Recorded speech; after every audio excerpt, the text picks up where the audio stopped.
Let me set the scene for you.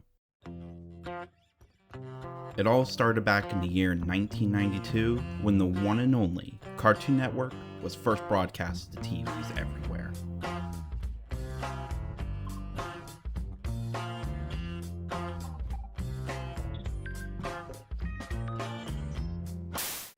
To help you find your way around here, I'd like to personally present Groovies' Guide to the Cartoon Network. First things first, you need to be in tune with your new environment. The network was first created when Ted Turner had acquired the syndication rights to the anime libraries of MGM, Warner Brothers, and Hanna-Barbera. Originally, the channel had only been designed as a rerun channel for classic cartoons, much like what you'd see on Boomerang today. But from the very start, Turner and Company had aspirations to make the channel bigger and do more with it through original programming. This would lead to development of shows like Dexter's Laboratory, Powerpuff Girls, Johnny Bravo, and so much more of the iconic shows to come out of the network that we all know and love. Later, we would begin to see the developments of programming blocks like Toonami and Adult Swim, which cast a much wider net of alternative programming like anime and mature content to bring more people to the channel. And kids like me ate that shit up, even during times where we weren't supposed to be watching. But it wasn't enough to just simply have great shows, because Cartoon Network really started developing their true voice as a channel through everything that happened between those shows. We got a gorilla for sale, McGilla gorilla for sale. We got a gorilla for sale, McGilla gorilla for sale. We got a gorilla for sale, McGilla gorilla for sale. In the early days of Cartoon Network's run, the network actually had trouble securing any big advertisers, which left a large block of commercial time between shows. This is when the people behind the scenes, like creative director Michael Aldwine and writer Stephen Patrick, had to start getting creative with finding ways to fill in this time. And creative they got as they began to think of different forms of content that would help the channel stand out among the crowd of other children's networks, while also keeping audiences invested enough to keep tuning in. This is where the network would begin experimenting with their content with Groovies and Shorties that were basically really cool collections of music videos and short films that started by remixing old Hanna-Barbera footage to smooth rock or jazz music. We must all get ready now. Up and But then evolved into uniquely animated shorts that took old and new cartoons and added alternative and contemporary twists to them. This would lead to other unique bumpers throughout the channel's history, including those infamous Cartoon Network City bumpers that saw all the original characters from the network coexisting in one environment.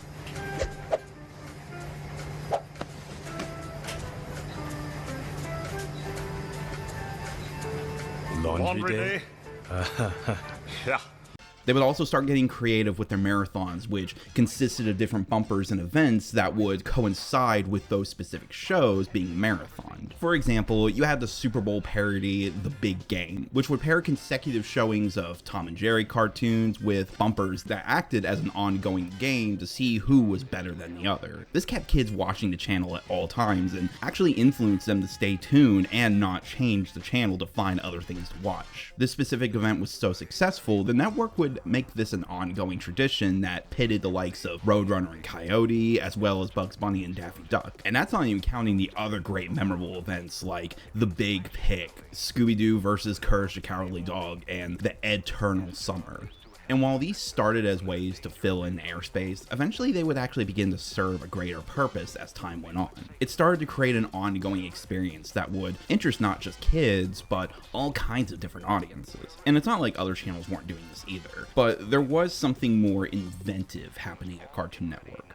There was more forward-thinking and inspiring ideas that involved the channel's marketing, and it all acted as space for creativity and passion for the team of writers and animators behind the scenes. It was a celebration of all that came before and a way to do something fresh and exciting with it. But more importantly, it was a way to experiment with different animation styles and tones that would sometimes border on the offbeat and, at times, eerie. Things you would rarely get to see on other kids' networks, and broaden taste and understanding of different genres and mediums. And to me, nothing exemplifies this more than the Scooby-Doo Project. I'm scared, man! Like scared!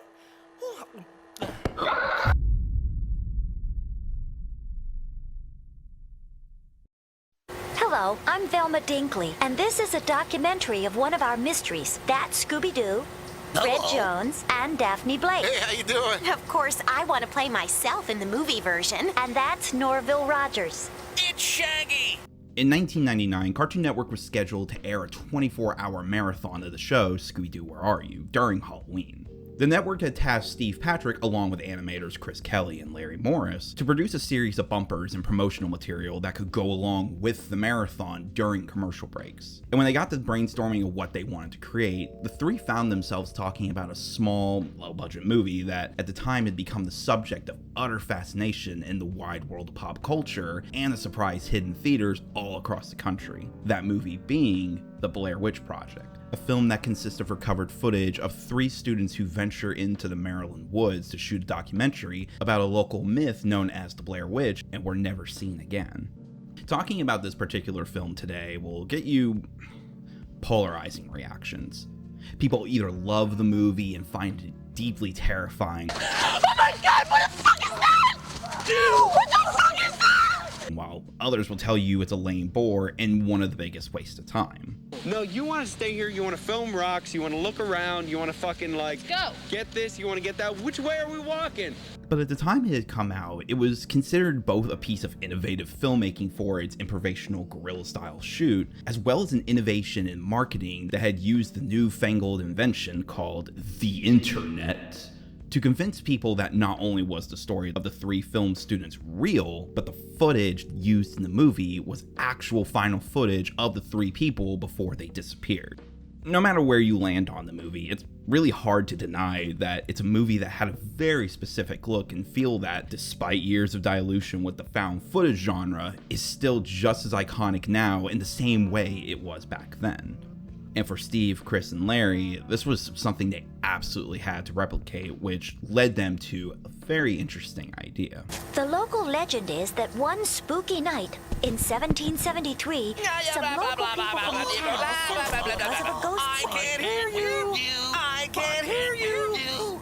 The Scooby-Doo Project, identically to the subject it's satirizing, uses the found footage angle to show the mystery gang making a documentary about their investigation into a mystery of a monster stalking the small town of Coolsville. Their investigation leads them to the town's woods where, again, much like its subject, the gang managed to lose their way in the woods and try to find their way out, with the footage all presented as being the remnants of the gang's unsolved disappearance. The project was made into a series of bumpers that played between episodes of the Scooby-Doo show during its marathon, but was designed to be something that would come together cohesively when you showed it all at once, which the network eventually did after the project's success. As a kid, this was an interesting special to witness at the time of its premiere. I might have been a bit young to really know what the Blair Witch Project was and what really made it a big deal to the public. I was mostly unaware of the film's marketing campaign, but definitely unaware of how much its true fictitious nature was kept from audiences during its theatrical run. Honestly, I might have been a year or 2 late to the Blair Witch Party, and by then the quote-unquote secret was entirely out. And from my recollection, most of my friends who had caught the marathon and its subsequent special were also kind of largely unaware of the movie it was satirizing. I mention this because when you take literal children who are unaware of what this special was referencing and show them commercials like this,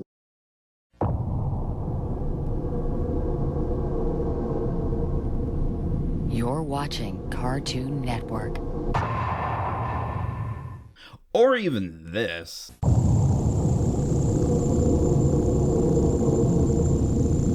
you're watching Cartoon Network. I'm not an expert on children or anything, but I can safely tell you this would scare the absolute dog shit out of them. No pun intended. In fact, I had distinct memories of waking up in the middle of the night, seeing one of these commercials, and freaking the hell out. But on the same note, that's sort of what made it so captivating to talk about, making it whatever a water cooler moment would be on a school's playground. A Foursquare moment, a Jungle Gym moment, whatever. Point being, it was a certified iconic moment for Halloween adjacent television in the late 90s that we all tuned in for because it was something so different and out of the ordinary for what would be on a kid's television channel. But knowing all of this, one has to ask if something like the Scooby-Doo Project still works today, far removed from the circumstances of both the Blair Witch Project's relevancy, the marathon, and any sense of nostalgia that's baked into them. Or does it still stand the test of time all these years later? We'll find out after this short intermission. Thank you for watching this video from Static Wonderland. Please take this time to get up, stretch, use the restroom, grab a snack, drink some water, or even call a loved one and tell them how much you appreciate them. But before doing any of that, please give this video a like and subscribe for more future videos. Your voice and support helps fund Static Wonderland and the people behind it, so go ahead and do your part. Any support would help. Don't be shy, hit that like button. That subscribe button won't press itself, silly. Come on, do it. Do it. Do it. Do it. Do it. And we're back. Enjoy the rest of this video.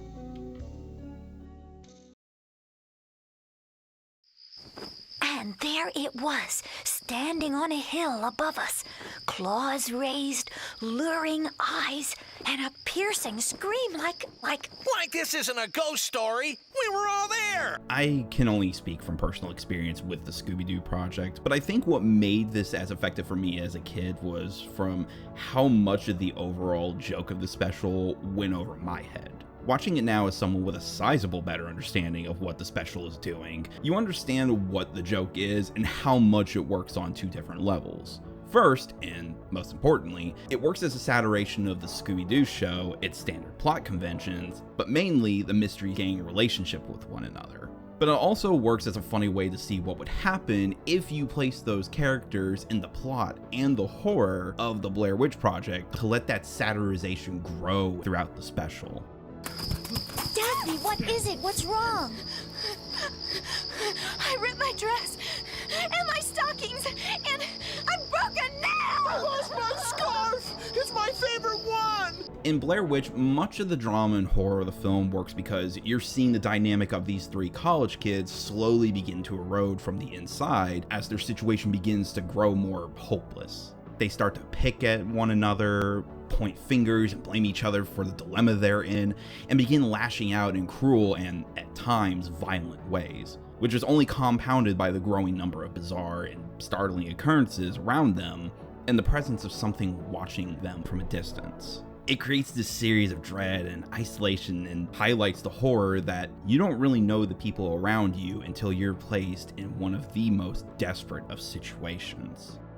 The Scooby-Doo Project works this as a jumping off point to make the gang's dynamics start to break down from a series of mishaps and moments of frustrations with one another. But rather than the point being to build on any sense of dread, the point here is to have moments of frustration come out in really funny ways where character traits and standard cliches are called out. My feet hurt! Well, is it our fault you wore high heels on a hiking trip? At least I try to look feminine! Scooby and Shaggy's shenanigans and overall goofiness hinder the group's efforts to escape. Scooby and I ate it with Tabasco. Yeah, Rabasco. It was like useless anyway. You ate the map. Yeah. Fred's confidence as the gang's leader is whittled down to nothing. I'm always calm, man. I'm the calm one. I'm calm. Velma's usual cunningness does nothing but irritate the gang and actually gets them more lost. Will you please put the camera down, Velma? It might be easier without it. Well, I don't want to miss anything. Shut it off! And Daphne is made to be vapid and absolutely useless in this scenario. What are we gonna do now, Velma?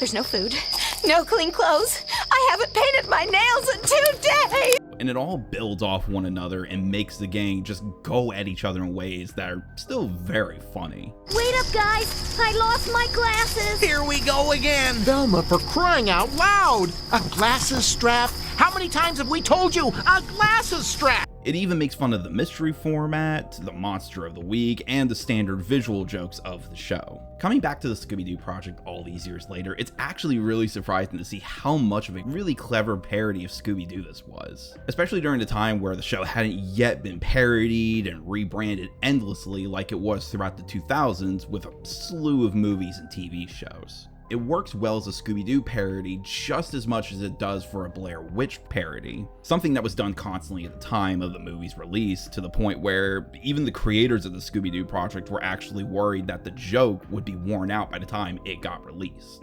But in fact, to this day, a lot of people still see this as one of the better and more fondly remembered parodies of Blair Witch, even by the directors of the original movies themselves. Mainly because, despite it all being played up for laughs, there is still an overall respect for the original material and the filmmaking displayed on screen.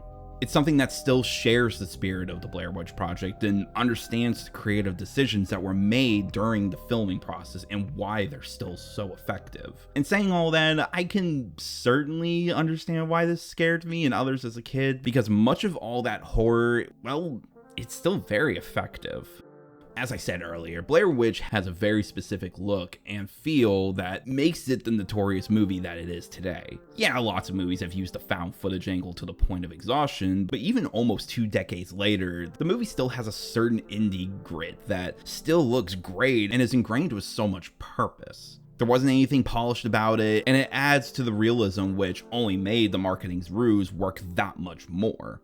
I mean, we've seen what the polished version of this movie looks like, and it's nowhere near as effective as it was in 1999.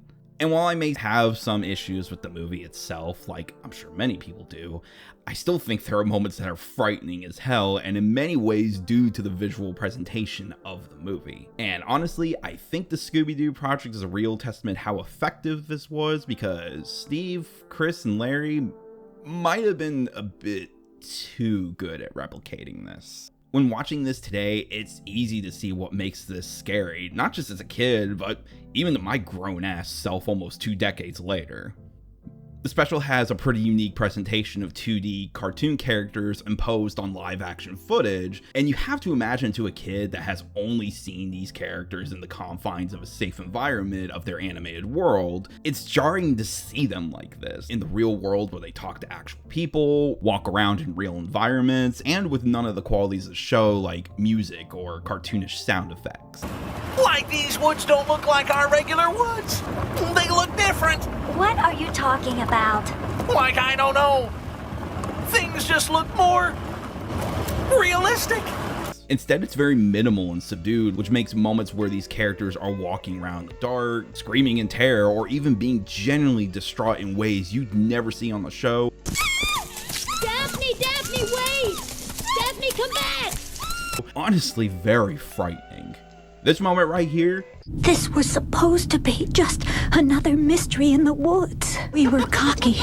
Why shouldn't we be? But then we got lost. In over our heads. Maybe this time we shouldn't have meddled.